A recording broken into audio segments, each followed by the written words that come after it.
sida arkaysoon gabadhan yar waa curyaan wiilkan yar waa curyaan sidoo kale gabadhan waa curyaan rarkan halkan ku dhibaataysan maamadan kaligeed ayaa rarkan u dadaashaa u raadisaa qotilyoonkeeda waa curyaan dhalay 4 cunug had 3 cunug aan haastaa 3 cunug mid walaal ma iga qaate maxaan rabaa muslimiin meesha joogtaba inay maxaan rabaa ii soo caawiso ilmahan aan ku mashquulsan yahay ku rafaasay wax i garab taagan oo i garab qaban hayona ma jirto ani ma ku rafaasan kaligay ma ilmahan marba meel oo la ordahay ilma biilkooda uma hay gogoshi ku siixnay uma hay guri aan ku jiro aan leey ma jirto meeshan ma iska joog wax i garab taagan oo i garab qabanay walaalna ma jirto waan ani kali aan ku mashquulsan yahay walaal meeshu joogo waxaan rabaa inuu muslimiin inay isoo caawiso aan rabaa kabta joogtaba ay arkaysiin wixii i haasto waa muslimiin ilma bihi walkan ugu daraytan uma hay haanti bihi ugu daraytan uma hay meeshan la oonka ugu dib badan oo ilmihii qutulyonkooda biilkooda ugu dib badan guriga ku soo galbanay uma hay iyakana aan rab muslimiin meesha joogtaba inay isoo caawiso ilmahan jiiraan la derisaan la dibkoodan wax ka ogahay waa curyaama 4 canugo curyaamay ahaayeen mid walaala ka qaato muslim ilaahay inba ka qaade saddexti kale waatan gabadhan sidan ay oo la xarbinhaas gurigan ay ku jirto islaam walaal inba ku caawiye waxay haystaan malaha isbitaal ay u baahan yihiin cuntay u baahan yihiin hooyay u baahan yihiin waxaas oo dhan waxay u haysana malaha waa kaligeed waqtaas aad arkaysiin 4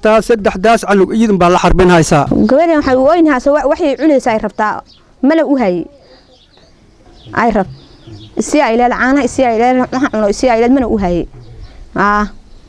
walaalkan rabaa in liisoo gar qabto meeshii ay joogaan mugogoshi ilmaha ku siixanay hataan uma hay meesha ay joogaan walaalayaal waxaan rabaa in liisoo caawiyo meeshii la joogo muslimiin meesha ay joogtaba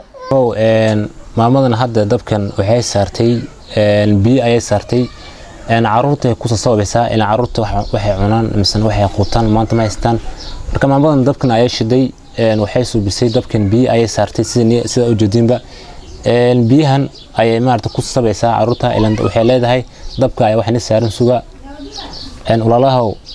arintan waa arin aad lagu xumaado way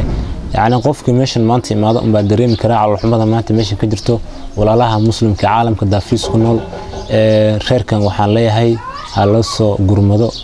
u baahin gurmad aduna u baahin dabka saaray uma hay raashinkii dabka loo saaray ilmaha waxaan u hayo ilaahay ogyahay ma ogay wax kale u hayo ma jirto muslimiin waxaan rabaa in lii garab qabto meesha ay joogaanba ma dhacdaa waqtiyada qaar in caruurta gaajo ay ku seexdaan habeenkii oo kale waa jiraan in gaajo ku seexdaan oo wax loo waayo waa jirta ma u hay inaa ma hay inta jeer ay ku seexdeen gaajo uma agood kaliba ilmaha uma hay biilki uma hay waxaan u hel karo ma jirto oo ilaahay ogma waxaan u hel karo ma jirto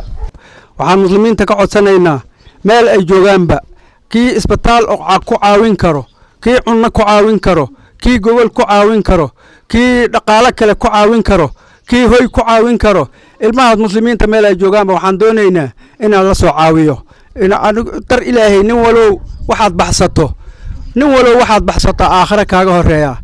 waxaan cabsanaynaa ilmahaas in la soo caawiyo muslimiin meel ay joogaanba ilmaha in la soo caawiyo nin walba wuxuu u tari karo inuu soo caawiyo saasa codsanaynaa derisana jiiraana muslimana nahay waxaan codsanaynaa ilmaha in la soo caawiyo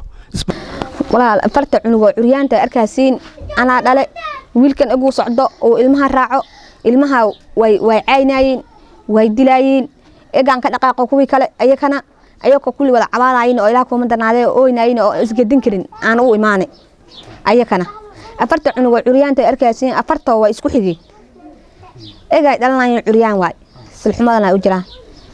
waa kan ilaahay kulli sidaan ka dhigay qadar ilaahay waaye